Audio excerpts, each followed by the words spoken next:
قوم نماز نیند سے بہتر ہے۔ کیا ہم نے یہ بات سن کے اللہ کے گھروں کی طرف ہم رجوع ہوئے یا نہیں ہوئے؟ ہم کو یہاں پر بیٹھ کے اللہ کے گھر میں فیصلہ کرنا ہے۔ اگر نہیں ہوئے تو ہماری ناکامی وہاں سے شروع ہے۔ دوستو 5 سے 6 حدیث میں فجر کی نماز کے لیے آپ لوگوں کے سامنے رکھنا چاہوں گا۔ انسان کا تقویٰ وہی ہے جو اللہ کے ڈر سے اپنی نیند کو خراب کرے، اپنی نیند کو چھوڑ دے، اپنے بستر کو چھوڑ کے اللہ کی مسجدوں کی طرف آئے، جیسا قرآن کہتا ہے فَفِرُّوا إِلَى اللَّهِ، دوڑو اللہ کی طرف۔ کیا آج ہم فجر کی نماز میں اللہ کے گھروں کی طرف دوڑے یا نہیں دوڑے؟ اگر نہیں دوڑے تو سن لیجئے 6 سے 7 حدیث میں آپ لوگوں کے سامنے رکھنا چاہوں گا۔ انسان کی زندگی کا جو آغاز ہے فجر کی نماز سے ہے۔ پہلی حدیث آپ لوگوں کے سامنے رکھنا چاہوں گا، جو شخص فجر کی نماز باجماعت مسجد میں ادا کرتا ہے، اللہ تعالیٰ اس کو اپنی امانت اور ضمانت میں لے لیتے ہیں۔ پہلی کامیابی یہاں سے شروع ہے۔ انسان کا جو تقویٰ ہے، جو اللہ کا ڈر ہے، جو اللہ کے ڈر سے وہ اٹھ کے اللہ کے گھروں کی طرف آتا ہے، یہیں سے ہماری شروعات ہے۔ جو فجر کی نماز باجماعت ادا کرتا ہے، حدیث میں آتا ہے اللہ تعالیٰ اس کو اپنی امانت اور ضمانت میں لے لیتے ہیں۔ دوسری حدیث میں آتا ہے اگر کوئی شخص فجر کی نماز ادا کر لیتا ہے، اگر کسی شخص کو فجر کی نماز اور عشاء کی نماز کے ثواب کا پتہ چل جائے، اگر کسی کو فجر کی نماز اور عشاء کی نماز کے ثواب کا پتہ چل جائے، اگر اس کو گھٹنوں کے بل بھی اللہ کے گھر کی طرف آنا پڑا تو وہ اللہ کے گھروں کی طرف آئے گا۔ تیسری حدیث میں آتا ہے اگر کوئی شخص فجر کی نماز چھوڑ دیتا ہے، شیطان اس کے کان میں پیشاب کر دیتا ہے، شیطان اس کے کان کو اپنا لیٹرن بنا دیتا ہے۔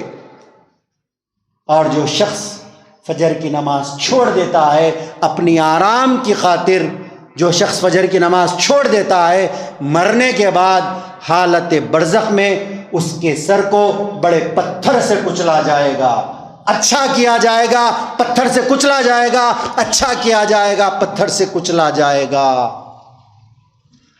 پیارے نبی صلی اللہ علیہ وسلم کے پاس ایک صحابی آتے ہیں، چوتھی حدیث، صحابی کہتے ہیں اللہ کے نبی میں ایک اونٹ پالا ہوں اللہ کے نبی، لیکن یہ اونٹ میری بات نہیں سنتا اللہ کے نبی، میں اس کے اوپر کچھ سامان لادتا ہوں، میں کچھ ڈالتا ہوں تو وہ کام نہیں کرتا، وہ میری بات نہیں سنتا۔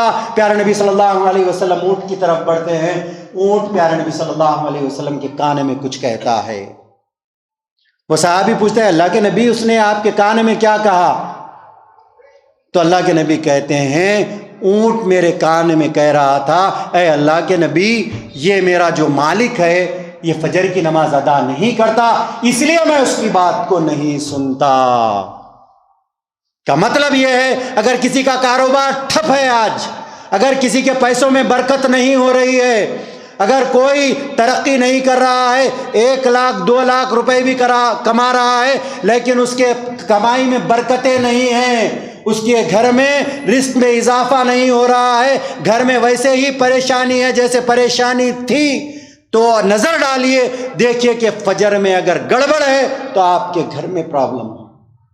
میری مائیں بہنوں سے بھی کہنا چاہوں گا آپ کے شوہر کی اگر کمائی 5,000 روپے ہے، 6,000 روپے ہے تو بھی انشاءاللہ آپ کے گھر میں برکتیں ہوں گی اگر آپ کی فجر کی نماز اگر آپ ادا کریں گی۔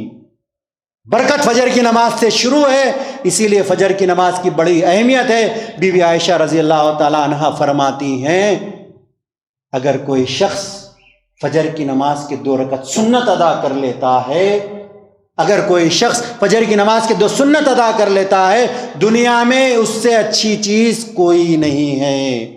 بی بی عائشہ رضی اللہ تعالیٰ عنہا فرماتی ہیں اگر فجر کی سنت میں اتنا فائدہ ہے تو فرض میں کتنا فائدہ ہوگا۔ اور 6ویں حدیث میں آتا ہے فجر کی نماز اور عصر کی نماز میں فرشتوں سے اللہ تعالیٰ فرشتوں سے اٹینڈنس لیتے ہیں، ہماری اٹینڈنس ہوتی ہے۔ فجر کی نماز اور عصر کی نماز میں مصلیوں کی اٹینڈنس ہوتی ہے، جو مسجد میں رہا کامیاب، جو نہیں رہا ناکام۔ اسی لیے فجر کی نماز کی بہت بڑی اہمیت ہے، اور بخاری کی حدیث میں آپ لوگوں کے سامنے رکھنا چاہوں گا، اگر کوئی شخص اچھے سے وضو کرتا ہے، ہم تو بہت گنہگار بندے ہیں دوستو، اگر کوئی یہ کہہ رہا ہے کہ میں بہت تقوی والا ہوں، میں 5 وقت کا نماز کا پابند ہوں، تہجد گزار ہوں، قرآن کی تلاوت کرتا ہوں، میں ہر کام کرتا ہوں، لیکن وہ یہ نہیں کہہ سکتا کہ اس کو جنت پکی ملنے والی ہے۔